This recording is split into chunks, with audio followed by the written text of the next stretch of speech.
Hello, എല്ലാവർക്കും സുഖല്ലേ? ഇന്ന് നമുക്ക് 2 പെയിൻറ്റ് ബക്കറ്റ് മേക്ക് ഓവർ ചെയ്താലോ? ഇവിടെ കുറച്ച് റെനോവേഷൻ വർക്കുകളൊക്കെ നടന്നപ്പോൾ കുറച്ച് പെയിൻറ്റ് ബാക്കി വന്നിരുന്നു. കൂട്ടത്തിൽ 1-2 കാലി പെയിൻറ്റ് ബക്കറ്റുകളും കിട്ടി. അപ്പോൾ അതിനെ താഴെ കുറച്ച് ഹോൾസൊക്കെ ഇട്ട് കൊടുത്ത് പെയിൻ്റ് അടിച്ചെടുത്ത് കഴിഞ്ഞാൽ ഗാർഡനിലേക്ക് നല്ല ഭംഗിയുള്ള കുറച്ച് പോട്ട്സ് ഉണ്ടാക്കിയെടുക്കാം എന്ന് തോന്നി. അങ്ങനെ ഇപ്പോൾ ഇതാ പെയിൻറ്റ് ബക്കറ്റിൻ്റെ ഒരു വെളിഭാഗം നന്നായി ഒന്ന് കഴുകിയതിന് ശേഷം ബേസ് കോട്ട് ഈ ഒരു കളറായിരുന്നു ബാക്കി വന്നിട്ടുണ്ടായിരുന്നത്. അപ്പോൾ ആദ്യം ഒരു കോട്ട് അടിച്ചു കൊടുത്തു, അതിനുശേഷം ഉണങ്ങിയിട്ട് വീണ്ടും ഒരു കോട്ട് കൂടി അടിച്ചു കൊടുക്കാനാണ് പ്ലാൻ. എൻ്റെ അടുത്ത് കുറച്ച് പഴയ ഫെവിക്രിലിൻ്റെ പെയിൻറ്റുകളൊക്കെ ഇരിപ്പുണ്ടായിരുന്നു. കുറേ നാൾ മുമ്പ് പെയിൻറ്റിങ്ങും കാര്യങ്ങളും ഒക്കെ ഒരുപാട് ചെയ്തുകൊണ്ടിരുന്ന ഒരു സമയമുണ്ടായിരുന്നു. കോവിഡ് കാലത്തൊക്കെ കുറേ പെയിൻറ്റിങ് വർക്കുകളൊക്കെ ട്രൈ ഔട്ട് ചെയ്തുകൊണ്ടിരുന്ന ഒരു സമയം. അപ്പോൾ അന്ന് വാങ്ങി വെച്ച കുറേ പെയിൻറ്റുകളൊക്കെയാണ്. അപ്പോൾ ഇന്ന് അതൊക്കെ ഉപകാരപ്പെട്ടു. ചിലതൊക്കെ ഉണങ്ങി പോയെങ്കിലും ഉള്ള പെയിൻറ്റുകൾ വെച്ച് സിമ്പിളായിട്ടുള്ള ഡിസൈനുകളാണ് ചെയ്ത് വേഗം തീർക്കാം എന്നുള്ളതിൽ തുടങ്ങിയത്. പക്ഷെ ചെയ്തു തുടങ്ങിയപ്പോൾ ഡീറ്റെയിലിംഗ് വർക്കുകളൊക്കെ ആയിട്ട് കുറച്ച് സമയം പിടിച്ചു. ഇത് രണ്ടാമത്തെ ബക്കറ്റിൻ്റെയും വർക്ക് സ്റ്റാർട്ട് ചെയ്തതാണ്. അപ്പോൾ ബേസ് കോട്ട് അടിച്ചു കൊടുത്തതൊക്കെ നന്നായി ഉണങ്ങിയതിന് ശേഷം ഈ ആക്രിലിക് പെയിൻറ്റ് വെച്ചിട്ടാണ് ഡിസൈനിങ് ചെയ്യുന്നത്. അപ്പോൾ ജസ്റ്റ് ബ്രഷ് കൊണ്ട് തന്നെ ഒരു ഔട്ട്ലൈനിങ് കൊടുത്തതിന് ശേഷം ഫില്ല് ചെയ്ത് അതിനെ കംപ്ലീറ്റ് ചെയ്തു. അപ്പോൾ ഇതാണ് അതിൻ്റെയും കംപ്ലീറ്റഡ് ലുക്ക്. താഴെ ഹോൾസൊക്കെ നേരത്തെ തന്നെ ഇട്ട് കൊടുത്തിരുന്നു. അപ്പോൾ 2 ബക്കറ്റും പെയിൻറ്റ് ചെയ്ത് കഴിഞ്ഞിട്ടുണ്ട്. അപ്പോൾ ഇതൊന്ന് നന്നായി ഉണങ്ങാനായിട്ട് വെച്ചിരിക്കുകയാണ്.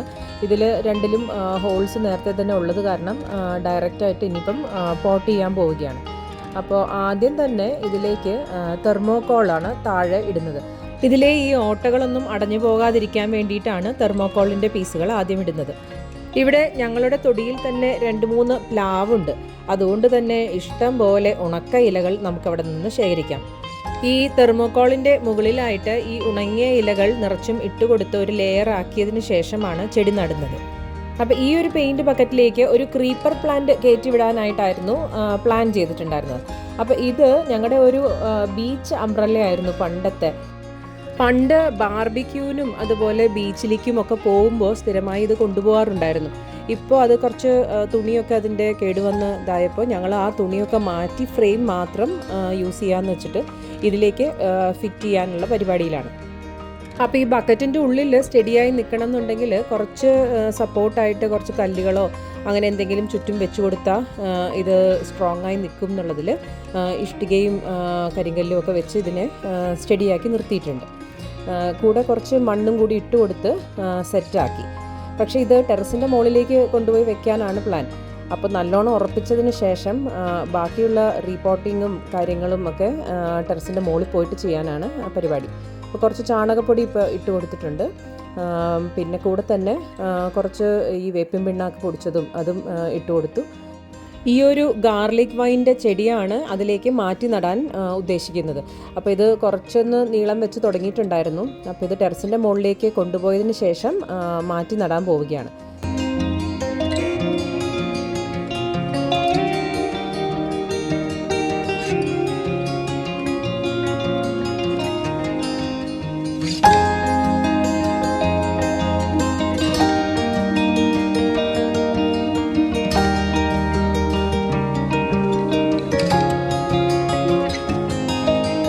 ഈ ഗാർലിക് വൈൻ്റെ വേരൊന്നും ഇളകാതെ സൂക്ഷിച്ചാണ് ഇതിലേക്ക് മാറ്റി ഇറക്കി വെച്ചത്. ഇനി ഈ ഒരു സ്റ്റാൻഡ് വീണ് പോകാതിരിക്കാൻ വേണ്ടിയിട്ട് കുറച്ച് ഇഷ്ടികയുടെ കഷ്ണവും അതുപോലെ ഓടിൻ്റെ കഷ്ണവും ഒക്കെ വെച്ച് ഒന്നുകൂടി ഒന്ന് ഉറപ്പിച്ച് ക്ലിയർ ആക്കിയിട്ടുണ്ട്. കുറച്ചുകൂടി മണ്ണൊക്കെ ഇട്ട് കൊടുത്ത് സെറ്റാക്കി. ടെറസിൽ അധികം വെയിലടിക്കാത്ത ഈ ഒരു ഭാഗത്താണ് തൽക്കാലം വെച്ചിരിക്കുന്നത്. കുറച്ചൊന്ന് എസ്റ്റാബ്ലിഷ് ആയിട്ട് അങ്ങോട്ടേക്ക് മാറ്റാം എന്നുള്ള ഒരു തീരുമാനത്തിൽ. അപ്പോൾ ഇതാണ് എൻ്റെ ബൊഗെയിൻവില്ല കളക്ഷൻ. അപ്പോൾ ഇടയിൽ കൂടി ഞാൻ അതും കൂടി കാണിച്ചു തരാം. ഇത് നല്ലോണം വെയിൽ കിട്ടുന്ന ഒരു ഭാഗമാണ്. അപ്പോൾ നല്ലോണം പോയിട്ട് നിൽക്കുന്ന ഒരു അവസ്ഥയാണിപ്പോൾ. താഴെ ഗാർഡനിലിപ്പോൾ ലോണിൻ്റെ ആ ഒരു ഏരിയ മുഴുവനും വേനൽക്കാലം ആയതുകൊണ്ട് തന്നെ പുല്ല് വളരെ കുറവാണ്. ഗാർലിക് വൈൻ്റെ നീണ്ടുപോയ ഈ കൊമ്പുകളൊക്കെ ഈ ഒരു സ്റ്റാൻഡിലേക്ക്, ഈ കുടയുടെ സ്റ്റാൻഡിലേക്ക് കെട്ടിവെച്ചതിന് ശേഷം ഇതിൽ നല്ലോണം വെള്ളമൊക്കെ ഒഴിച്ചു കൊടുത്ത് അങ്ങനെ ഇതിനെ സ്ട്രോങ് ആക്കി സ്റ്റഡിയാക്കി നിർത്തിയിട്ടുണ്ട്. ഇനി അടുത്തതായി പെയിൻറ് ചെയ്ത പോട്ടിലേക്കും കൂടി ഇപ്പോൾ ചെടി മാറ്റി നടാൻ പോവുകയാണ്. താഴെ തെർമോക്കോളിൻ്റെ ഒരു ലെയർ കൊടുത്തതിന് ശേഷം കുറച്ച് കരിയില കമ്പോസ്റ്റ് ഉണ്ടായിരുന്നു. അപ്പോൾ അത് മുഴുവനായിട്ടും കമ്പോസ്റ്റ് ആയിട്ടില്ല. അപ്പോൾ അത് കുറച്ച് ഒരു ലെയർ ഇട്ട് കൊടുത്തതിന് ശേഷമാണ് ചെടി നടുന്നത്. കുറച്ച് ഉണങ്ങിയ ചാണകപ്പൊടിയും പിന്നെ വേപ്പിൻ പിണ്ണാക്കും കൂടി ഇതിൽ ഇട്ട് കൊടുക്കുന്നുണ്ട്. ഈ ഒരു ബക്കറ്റിലേക്ക് ഈ യെല്ലോ അലമാൻഡ ചെടിയാണ് നട്ടുകൊടുക്കാനായിട്ട് പോകുന്നത്. അപ്പോൾ അതും വേരൊന്നും ഇളകാതെ പതുക്കെ പോട്ടിൽ നിന്ന് എടുത്തതിന് ശേഷം ഇതിലേക്ക് റീപോർട്ട് ചെയ്തു. സൈഡിലുള്ള ഗ്യാപ്പുകളിലേക്ക് കുറച്ചും കൂടി കരിയില കമ്പോസ്റ്റും അത് കഴിഞ്ഞ് മണ്ണും ഇട്ട് കൊടുത്ത് നല്ലോണം ടൈറ്റാക്കി പാക്ക് ചെയ്തിട്ടുണ്ട്. ഇതും ചെറിയ പോട്ടിലായിരുന്നു നേരത്തെ ഉണ്ടായിരുന്നത്. അപ്പോൾ ഈ ബക്കറ്റിലേക്ക് ആവുമ്പോൾ കുറച്ചും കൂടി നല്ല ഹെൽത്തി ആയിട്ട് വളരും എന്നുള്ള ഒരു കാൽക്കുലേഷനിലാണ് ഇതിലേക്ക് മാറ്റി നട്ടത്. അപ്പോൾ ഒരു സ്റ്റഡി ആയിട്ടുള്ള ഒരു വടിയൊക്കെ വെച്ച് കൊടുത്തതിന് ശേഷം അതിലേക്ക് ഇതിനെ കെട്ടി നിർത്തിയിട്ടുണ്ട്. ഇതും ഇപ്പോൾ ആദ്യം തണലത്ത് തന്നെയാണ് വെച്ചിരിക്കുന്നത്. ഇതിനിടയിൽ അടുത്തൊരു ബക്കറ്റ് കൂടി പെയിൻറ് ചെയ്യാൻ തുടങ്ങിയിരുന്നു. അപ്പോൾ ബേസ് കോട്ട് സെയിം കളർ തന്നെ കൊടുത്തതിന് ശേഷം മുകളിൽ അക്രിലിക് പെയിൻറ് കൊടുത്ത് ഇങ്ങനെ ഫിനിഷിങ് ആക്കിയിട്ടുണ്ട്. ഇതിൽ കുറച്ച് ഡിഫറെൻ്റ് ആയിട്ട് കുറച്ച് ഷെയ്ഡിങ് വർക്കൊക്കെ ചെയ്യാമെന്ന് വിചാരിച്ചു. അപ്പോൾ ഇതിൽ ഹോൾസൊക്കെ നേരത്തെ തന്നെ ബക്കറ്റിൽ ഇട്ടിട്ടാണ് പെയിൻറ്റിങ് തുടങ്ങിയത്. അപ്പോൾ ഇതാണ് ഇതിൻ്റെ ഒരു കംപ്ലീറ്റഡ് ലുക്ക്. അതിനുശേഷം അടുത്ത ഒരു ബക്കറ്റ് കൂടി പെയിൻറ്റിങ് പരിപാടി തുടങ്ങിയിട്ടുണ്ട്. അപ്പം അതിലും ഒരു ഡിഫറെൻ്റ് ആയിട്ട് ചെയ്യാനുള്ള ഒരു ഐഡിയയിൽ വേറൊരു കോമ്പിനേഷൻ ട്രൈ ചെയ്തു. അപ്പം ഒരു പേർപ്പിൾ കളറായിട്ട് ചെറിയ പൂക്കൾ കൊടുത്തിട്ട് അതിലേക്ക് ലീവ്സൊക്കെ കൊടുത്ത് ചെയ്യാനുള്ള ഒരു പ്ലാനാണ്. എല്ലാം ഫ്രീ ഹാൻഡായിട്ട് സിമ്പിളായിട്ട് ചെയ്തെടുക്കാൻ പറ്റുന്ന ചെറിയ ചെറിയ മോട്ടീവ്സാണ് ഇതിലേക്ക് ചെയ്തിരിക്കുന്നത്. അപ്പോൾ ആ ഒരു പച്ച ഇലകൾ കൂടി വന്നപ്പോൾ കുറച്ചും കൂടി ഒരു ബ്രൈറ്റ് ആയിട്ടുള്ളൊരു ലുക്ക് കിട്ടിയിട്ടുണ്ട്. ചെറുതായിട്ട് മഴയൊക്കെ തുടങ്ങിയിട്ടുണ്ട്. അപ്പോൾ രാത്രി വെളിയിലിരുന്നിങ്ങനെ ചെയ്യാനായിട്ട് ഒരു സുഖം. അപ്പോൾ അങ്ങനെ കുറച്ച് സമയം ഇരുന്നിങ്ങനെ ചെയ്തതാണ്. അപ്പോൾ ഈ വീഡിയോ എടുക്കുമ്പോൾ ലൈറ്റിംഗ് അത്ര പോരാ, പക്ഷേ കുറച്ച് വെളിച്ചത്ത് കാണുമ്പോൾ ഇത് നല്ല ഒരു ഡിഫറെൻറ്റ് കളർ തന്നെയാണ്. കണ്ടോ, ഇതാണ് ഇതിൻ്റെ ഒരു ആക്ച്വൽ കളർ കോമ്പിനേഷൻ വരുന്നത്. അപ്പോൾ ഒരു നല്ല ബ്രൈറ്റ് പേർപ്പിളാണ് വരുന്നത് ഇതിൽ. അപ്പോൾ ആ ഒരു ബക്കറ്റും പെയിൻറ്റ് ചെയ്ത് കംപ്ലീറ്റ് ചെയ്തു. ഇനി ഈ 2 ബക്കറ്റിലേക്കും നമ്മൾ ചെടി നടാൻ പോവുകയാണ്. ആദ്യം തന്നെ ഈ തെർമോക്കോളിൻ്റെ പീസുകൾ ഇടുന്നത് കൊണ്ട് നമുക്ക് ഒരുപാട് വെയിറ്റ് കുറയ്ക്കാൻ സാധിക്കും. നമ്മുടെ ബക്കറ്റിൻ്റെ തന്നെ വെയിറ്റ് നല്ലോണം കുറയും. അപ്പോൾ ഈ തെർമോക്കോൾ പീസസ് ഇട്ട് അതിൻ്റെ മുകളിലേക്ക് കരിയില കമ്പോസ്റ്റും ഇട്ട് കൊടുത്തതിന് ശേഷം മുകളിൽ കുറച്ച് മണ്ണിട്ടിട്ട് ചെടി മാറ്റി നടാൻ പോവുകയാണ്. അപ്പോൾ ഇതിലേക്ക് നടാൻ പോകുന്നത് മണിമുല്ലയാണ്. മണിമുല്ലയുടെ ഒരു ചെടി ചെറിയ പോട്ടിലുള്ളതിനെ ഇനി റീപോർട്ട് ചെയ്ത് ഇതിലേക്ക് മാറ്റി നടാൻ പോവുകയാണ്. വേരൊന്നും ഇളകാതെ തന്നെ ചട്ടിയിൽ നിന്നും ഇത് ഊരിയെടുത്തതിന് ശേഷം ഈ ഒരു പോട്ടിലേക്ക് നമ്മൾ പ്ലേസ് ചെയ്തിട്ടുണ്ട്. ഇനി ഈ ഗ്യാപ്പുകളൊക്കെ നമ്മൾ ഫില്ല് ചെയ്ത് കൊടുക്കും. ടെറസിലേക്ക് പതുക്കെ ഇതിനെ എത്തിച്ചതിന് ശേഷമാണ് ഈ ഗ്യാപ്പിലുള്ള ഏരിയയൊക്കെ ഫില്ല് ചെയ്ത് കൊടുക്കുന്നത്. അപ്പോൾ മണ്ണിട്ട് ഗ്യാപ്പുകളെല്ലാം കറക്റ്റായിട്ട് പാക്ക് ചെയ്ത് ഫില്ല് ചെയ്ത് കൊടുത്തതിന് ശേഷം വെള്ളം ഒഴിച്ചു കൊടുക്കാം. ഈ ഒരു മണിമുല്ല ചെടി എനിക്ക് എൻ്റെ അമ്മ ഗിഫ്റ്റായിട്ട് തന്നതാണ്. അപ്പോൾ ഒരു വടിയൊക്കെ കൊടുത്ത് ഇതിൽ കെട്ടി ഉറപ്പിച്ച് നിർത്തിയിട്ടുണ്ട്. അടുത്ത ഒരു ബക്കറ്റിലേക്ക് ഈ സിങ്കോണിയം ചെടിയാണ് നട്ടിരിക്കുന്നത്. ബാക്കിയുള്ള ബക്കറ്റിലേക്ക് റീപോർട്ട് ചെയ്തതുപോലെ തന്നെയാണ് ഇതിലും ചെയ്തിരിക്കുന്നത്.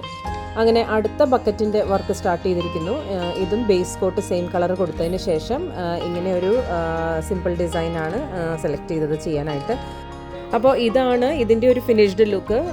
കുറച്ച് ലീവ്സിൻ്റെ പാറ്റേൺസ് ഒക്കെ കൊടുത്ത് ഇതിൻ്റെ ഒരു പെയിൻറ്റിങ് പെട്ടെന്ന് തന്നെ ഫിനിഷാക്കി. ഇതിലേക്ക് ഒരു കാർഡ്വെൽ ലില്ലി എന്ന് പറയുന്ന ഒരു ചെടിയാണ് റീപോർട്ട് ചെയ്തത്. അപ്പോൾ ഗാർഡൻ്റെ ഒരു ലുക്ക് ഇപ്പോൾ ഇങ്ങനെയാണ്. മഴയൊക്കെ പെയ്ത് തുടങ്ങിയതിന് ശേഷം നല്ലോണം ലോണൊക്കെ ഗ്രീനായി. അപ്പോൾ ഇവിടെ നമ്മൾ ടെറസിലെ ലുക്കൊന്ന് കാണിച്ചു തരാം എങ്ങനെയാണ് സെറ്റ് ചെയ്തിരിക്കുന്നതെന്ന്. ഈ 4 ബക്കറ്റുകൾ ഇവിടെയാണ് വെച്ചിരിക്കുന്നത്. ഇവിടെ ഒരു സ്ലാബ് പോലെയുണ്ട്, അവിടെ ഒരു ഗ്യാപ്പ്. അതായത് ഈ ഒരു പാരപ്പറ്റിൻ്റെയും ഓടിൻ്റെയും ഇടയിലായിട്ട് ഒരു പരന്നൊരു സ്ഥലമുണ്ട്. അപ്പോൾ അങ്ങോട്ടേക്കാണ് ഈ ബക്കറ്റുകളൊക്കെ ഇറക്കി വെച്ചിട്ടുള്ളത്.